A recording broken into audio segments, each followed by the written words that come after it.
копираш ли много такива големи водещи чуждестранни компании? Има предвид начина, по който ти да ръководиш твоята компания. Методите, които се използват там. Да, със сигурност познатите бизнес модели, които са успешни вече, служат на мен и на съдружниците ми по много добър начин за това да изградим компанията да бъде наистина стабилна и стойностна и, така да се каже, една от добрите компании в бизнеса. Питам те, защото много работодатели, това е много хубаво да го правят. Просто да вземат една работеща, добра европейска практика или на дадена компания и просто да я приложат на българска почва, докато тук като че ли става обратното. Дори чуждестранни компании идват с тези традиции в България и вместо да ги приложат тук, те копират българските, които не са чак толкова добри, да не казвам лоши.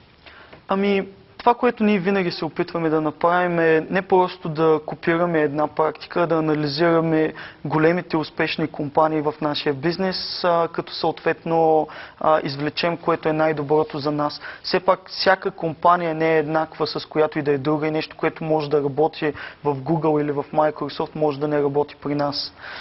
Опитваме се да видим къде какво се прави и да изберем най-доброто. Искам да те върна отново на екипа. Как се създава една комфортна работна среда и има ли незаменими хора? Питам те, защото това е едно от мотото на повечето работодатели. Няма незаменими хора. Докато западни компании, големи компании, не само западни, стига съм говорил аз така, се старат по всякакъв начин да задържат своите качествени кадри, други просто с лека ръка ги оставят. В IT индустрията това наистина е най-ценното, хората. Ние не сме големи фабрики, където най-ценното да са ни машините, хората са най-ценното. И по принцип наистина правим всичко възможно да си задържим кадрите. Това, с което страшно много се гордеем, е, че от самото начало до сега имаме нулево текучество, т.е. не сме изпуснали нито един от служителите си. И това е, което се опитваме всячески всеки ден да направим. Който дойде при нас да бъде доволен, да бъде щастлив, да може да се развива и да остане при нас. Това, което се опитваме е да предоставим нормална работна среда, без стрес.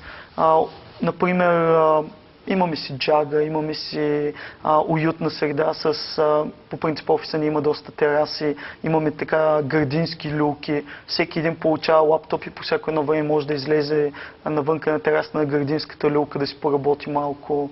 Предлагаме безплатна закуска за служителите си. Опитваме се всячески да го направим да бъде най-доброто място наистина за работа. И в този ред на мисли смятам, че за сега успяваме доста добре.